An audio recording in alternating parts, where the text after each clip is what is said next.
Hi guys, magandang gabi. Welcome back po dito sa Gandara sa your channel for showbiz update.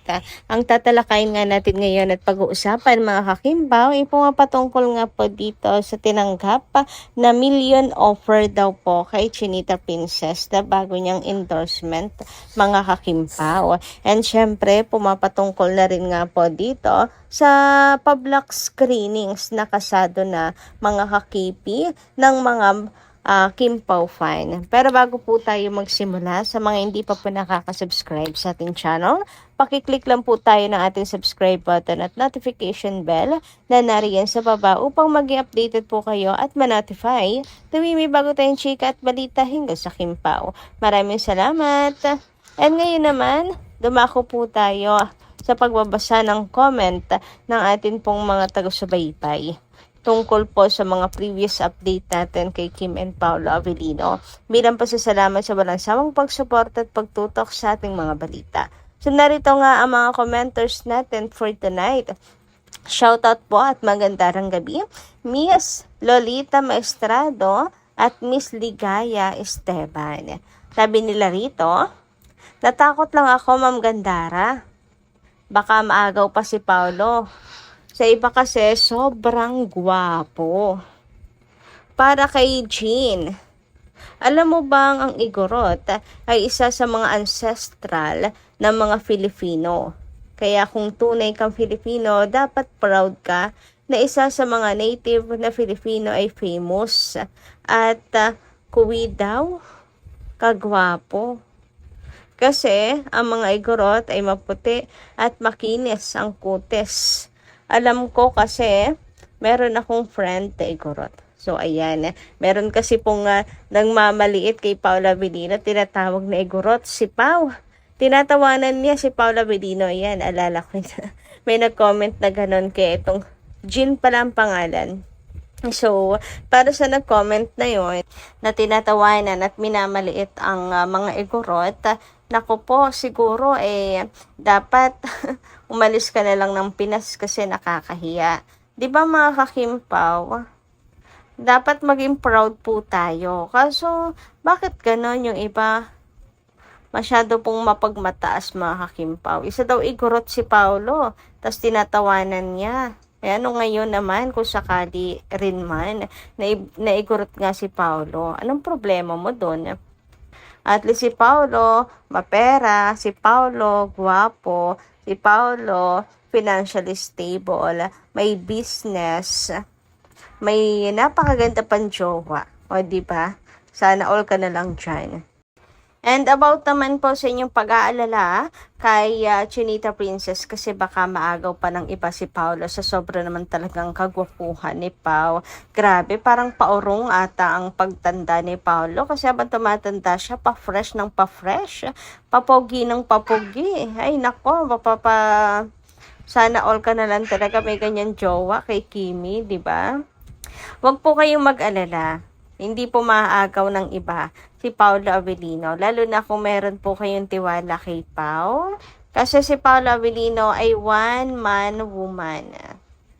Stick to one po si Paolo Avellino at tanging si Kim Chiu lamang po ang nasa kanyang puso. Tanging pangalan lamang po ni Kim ang nakaukit sa kanyang puso, mga kakimpa. Wala na pong iba.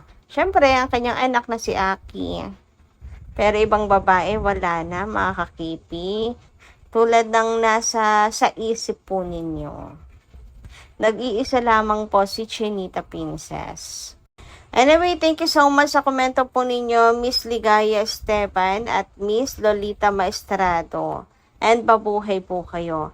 Ngayon naman dumako tayo dito sa atin pong mga balita ngayong gabing to, mga kakimpaw. At unahin na nga natin pag-usapan ang tungkol po dito sa magiging movie nila Kim and Paolo Avellino mula po sa Quantum Films, mga kakimpaw. Pinagkaguluhan nga agad sa social media ang naging announcement sa magiging title po ng pelikula nila Kim and Paolo. Actually, wala pa po silang sinasabing Kim and Pao sa post, no tags of Kim Pao.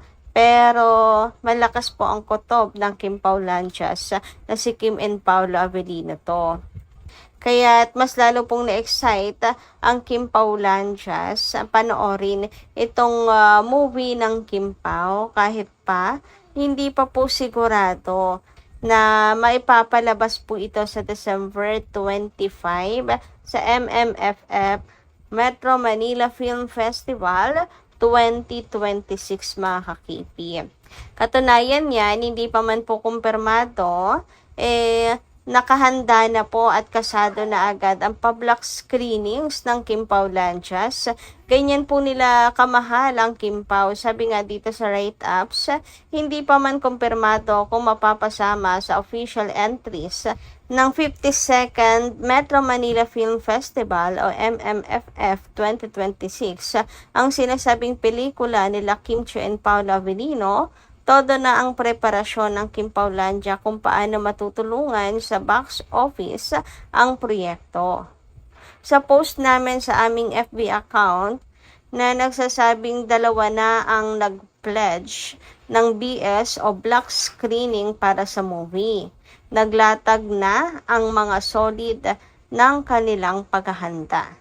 Isang fan na si Rosana Sescoin ay nag-comment na magbibigay siya ng 2K o 2,000 piso bilang suporta sa movie. Ayon pa sa kanya, nangako na rin ang iba nilang mga kapwa solid na magbibigay din ng parehong halaga. Grabe, napaka-generous talaga mga kakimpaw. Hinihikayat niya ang ibang mga solid na mag-ipon na hanggang 500 ngayon pa lamang para mabuo ang 2K na ambag sa pelikula. Sa ipa niya, hindi ito magiging mahirap para sa kanila lalo't nagawa nilang maglabas ng pera para iboto sa Outstanding Asian Star si Paolo para sa Seoul International Drama Awards or STA sa Korea kung saan wagi nga ang aktor. Sabi ng fan sa buong mensahe niya, "Hi Sir Ray, game ako magbigay ng 2K para sa movie ng Kim Pao. Pag bawat isa na fan, magbibigay din ng 2K gaya sa SDA voting, karamihan, individual effort gaya ko. Honestly, malaki rin ang mababawas na pera sa Gcash ko. Kung target natin na umabot ng 2 billion ang gasto, ang gross ng first day. Grabe naman sa 2 billion of showing ng movie ng Kim Pao. 2K each fan. May more than 1 million fans ang Kim Pao dito sa Pinas. Malayo pa naman ang December. So, bawat buwan na mag-ipon ng 500 until December. So, 2K lahat. Diba? Pwede world breaking ang Kim Pao fan pag nangyari ito. Bagamat hindi inilalabas ang pangalan ng Kim Pao sa mga stars na nilatag sa second batch ng selection para sa MMFF 2026, naglabas na ng title si Attorney Joji Alonso ng movie na pinamagatang A Perfect Marriage. Si Attorney Joji ang producer ng nasabing movie. Dahil dito mas lalong na-excite ang mga fan at nangako ng full support sa movie project kung ito nga ang pagbibitahan ng Kim Pao. So, ayan, credit po kay Ray Pumaloy. Mula po ito sa Abante News, mga kakipi, no? And malaki nga siya, no? Kung 2K each, mga Kim Pao. Kasi may million pong supporters sina Kim and Paolo. So, kayang-kaya kasi malayo pa naman po ang December, mga Kim Pao. Grabe, sigurado ng pag-uusapan niya sa social media pa nagkataon mga Kim Pao. 2 billion, grabe yon. Pati sina Kim and Paolo hindi makakapaniwala, sigurado mga Kim Pao.